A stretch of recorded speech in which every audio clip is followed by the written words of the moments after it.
go to page 25. Page 20. There we go.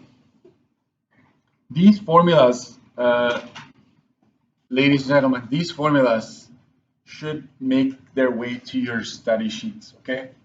I would strongly suggest to make sure you tell yourself, what is it that needs to go where, and do not mistake table rate with, what's the other one? Interest rate. Yeah, don't mix these up. They're not the same, right? I don't know if you need to tell yourself like this is like an actual interest rate as a percentage. This is a dollar amount. So maybe I will say that. This is a dollar amount. This is a percentage, right? So make a distinction there because a lot of you are mixing that up, right? And some of you are mixing up payment. Like you're thinking, oh, like whatever my answer is here, that payment goes here. No, the mortgage is the big loan. Got it? The mortgage is the big loan. The payment is the monthly installment, right? It's just a small number. So don't mix those up. So you know what? It was Monday. It was early. It was a long weekend. I get it that you were getting stuck on here and there. That's normal. That's why I did this. And also, don't mix up total interest with just the interest for the first month, because what this one does is it takes your payment and figures out how much of that payment goes towards interest. That goes to the bank. This goes straight to the bank into their profit vault, right? So keep that in mind. All right, another thing we talked about, and I will kind of review a little bit before I jump into the math again, okay? We talked about ways to decrease the total interest paid, because this, to be honest, this is very important in life, just to save money on interest. I'm not talking $100 or $200. Sometimes you save $70, like, yes, that's a sale. That's peanuts compared to the interest you can save, okay? And some people don't think of it, but it's money in your pocket. So the first way is adding or increasing a payment, right? Either pay more or add a payment. That's the first way to save interest. The next one on page 26 was increasing the payment frequency. Instead of going monthly, you go accelerated bi-weekly, right? You pay more often, more frequently. You're gonna pay it off faster. Watch this, you go from 25 years to 21 years by going every 2 weeks versus every month. So keep that in mind. Let's highlight a little bit more. The other ways you could possibly save on interest is increasing your down payment. I don't think anybody in here would disagree with that, right? You save up more money, right? On page 26. And here, last but not least, decreasing the amortization period. Paying the loan off faster. That's what that means. Okay, and watch this. If you have a bigger down payment, it will also reduce your monthly payment. Not only will you save on interest, it will also save or reduce your monthly payment, which is kind of nice. So that's how mortgages work. This is the background. I will ask you, the province will ask you, like, how can you save on interest perhaps? One of these four will do it, okay? Some of you might say, well, can't I just shop for a lower interest rate? I would accept that too, by the way. I would accept that, like shopping around for the cheapest, the lowest interest rate. However, I will say this, it's hard to find when the market kind of sets an interest rate. It doesn't change by a whole lot. That's kind of it.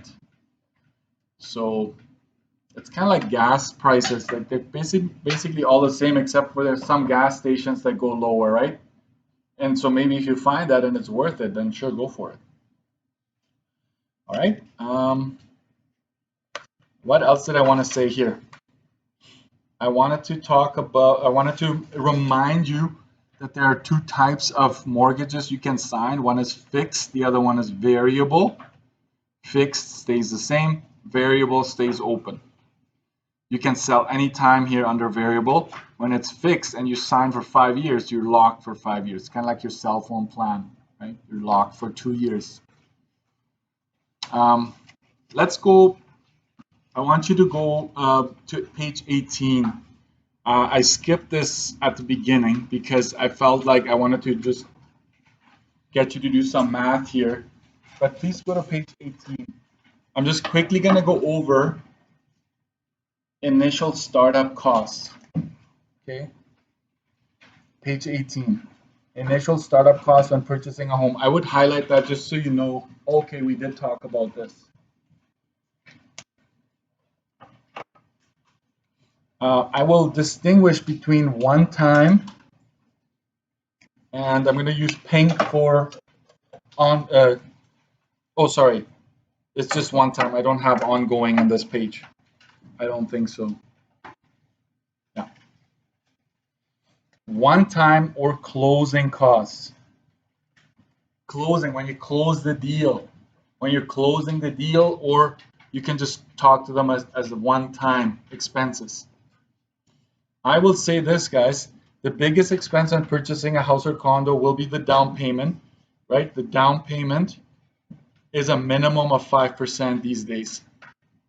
However, I didn't know this. I did not know this, but this is so true. It is recommended that you save up an additional 2 to 4% of the purchase price for initial startup costs. Whoa, what's that, Mr. Dirksen? That's gibberish to me. Let's say you buy a house for $300,000. What's 5% of that? 0.05. You need 15 grand to buy that home. But they're lying to you. You need more than that. And we will calculate some of that. You need to save up at least another 2%, at least. So that's technically not 5, that's 7%, right? 5 and 2, that's 7%. So technically you should have saved up about 21 grand. 15 to pay the down payment, the rest for paying all these extra fees that you will incur. Okay, I would say 4% extra would be better, but it's tough. Okay, home inspection. Here's some of the things that you will expect to pay, right? So there's a home inspection, very important. Before you make a decision, it is highly recommended that you have the house inspected by a professional building inspector, right? That's very important. Can I just say something? When you make an offer to purchase, I hope your realtor or you yourself put in a little statement saying, I'm buying this house pending inspection. That way you can back out of the deal. Did you know that once you make an offer and the seller accepts your offer, they have to turn down all the other offers, correct? If you say, oh, I actually don't want to buy it, you can't do that. They can actually come after you legally because you now turned down all the other offers and now you're backing out. So now that's their loss, right? So, but if you have this clause in there, let's say the inspector comes in and inspect the house and the inspector notices a small leak in the basement. There's a crack somewhere in the basement wall. The inspector comes to you and says, hey, that's gonna cost you thousands of dollars to repair that. Do you really want to go ahead and buy it? It's your choice. You can go back to the seller and say, hey, you have a crack in the basement. It's gonna cost me 10 grand. Can you lower the price of the house by 10 grand or 15? Or I'm gonna respectfully back out of the deal because now we're talking physical damage to the house. So I will say that this costs about $300 to $500 to hire an inspector. But if you think of $300,000 for the home, wouldn't you want to potentially maybe lose this money, but not like commit to 300,000? I think it's worth it. You have bargaining power because you can let's say the inspector says the roof is going to go in a year. I went up there, shingles are missing. You can tell the seller, say, can you drop the price because I'm going to have to pay 15 grand to replace that. You know what? The seller will probably say, sure. Because, hey, now you found a flaw in the house. So they have to now legally disclose that. So if they want to put it back on the market, they have to now disclose that the roof needs to be replaced in a year. Am I talking a lot? I think so, but it's important. There's something called an appraisal fee. Your bank, which is the lender, must determine the value of the property. So sometimes you have to pay a couple $100. The bank will say, whoa, whoa, whoa, you paid how much for that house? And according to our records, that house is not worth that much. So we need to send out a person to appraise it. Appraisal. Those are basically former real estate agents that go to the house. I actually had a person coming into my house for that. And they look at the whole house. Are there holes in the walls? Is there anything that would bring the value of the home down? So that is a couple $100. I will skip the mortgage application fee because, quite honest, nowadays that's not a thing anymore. But the land transfer tax, this is huge. You are required to pay this tax to the Manitoba Land Titles Office. You pay that. This could be thousands of dollars, right? I would say $2,000 plus land transfer tax. Simply put, if you buy, everybody in this province has to pay this land transfer tax, which is thousands of dollars. Yikes, I didn't know that when I bought my first house. So I had to take out a loan for that. Survey certificate. Let's do these ones together. Survey certificate, what in the world is that? It costs about $300 or more. Highlight that.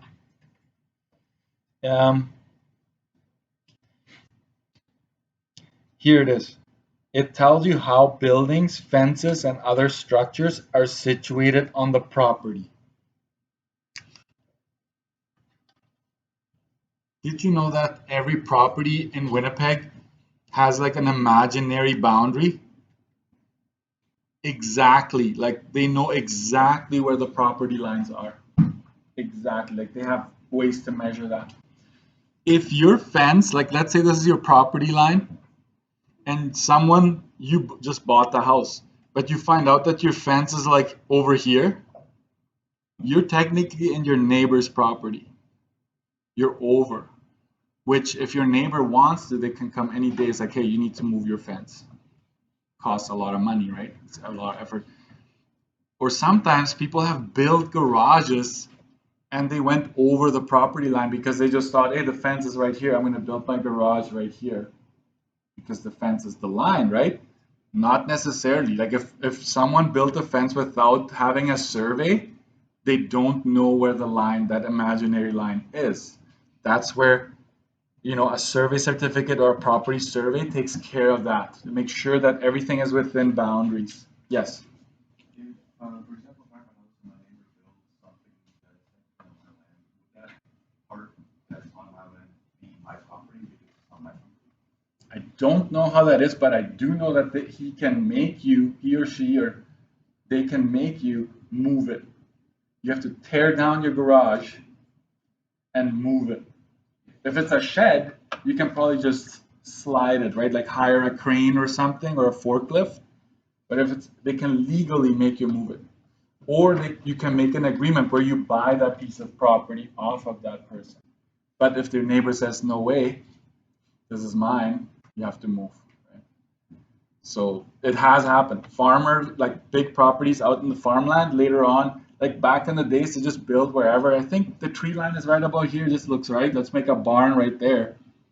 And then years later, they find out, oh, you're actually on your neighbor's property. Right?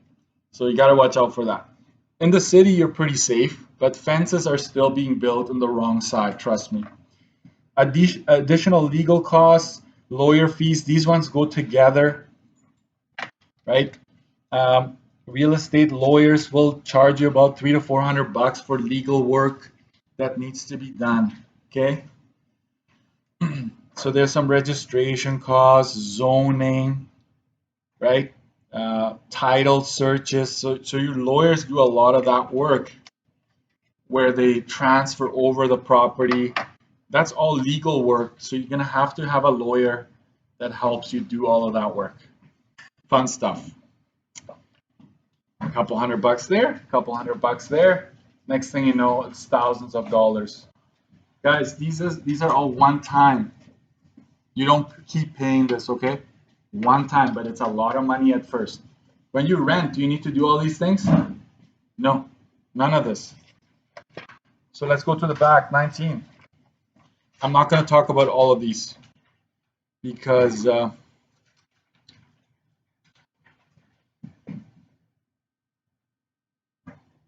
I think I'm just going to highlight them. I think you guys know there are moving expenses, of course, that you need to account for, even though that's still for renting the case. This is on page 19.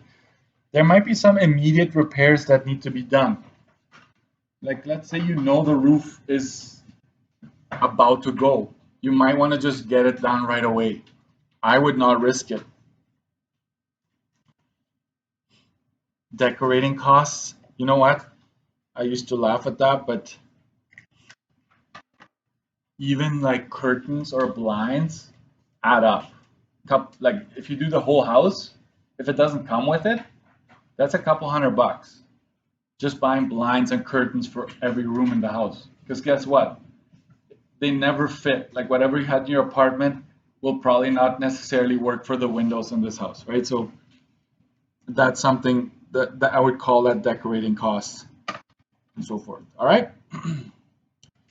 It could be various things that you want to consider there. So I just wanted to give you the one-time costs that you may incur, but the main ones are found on page 18. Okay, so have some of those on your study sheet. Now we're going to travel back to page 28. I asked you to do, at some point I asked you to try page 28. These are just mortgage questions. So if you haven't done 28, today's your chance to start on that. But I will give you some more instructions. So let's flip through the questions and I will highlight some of the things you will encounter that are maybe a little different, that will use things that I talked about today and Thursday. So I'm going to skip 29 and 30 for now and go to page 31 where there's more mortgages. That's a mortgage worksheet. And so some of the things that might be somewhat new to you are down here. Like calculate the down payment as a percentage. It's going to be on the test, guys. It's going to be worth 1 mark, but this is where you practice it. How could you lower your monthly payment? I'm asking you questions like that, which to be honest are easy marks on a test or exam.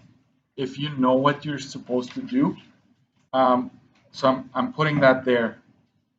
This is on page 31, right? Go to page 32. Go to page 32 here.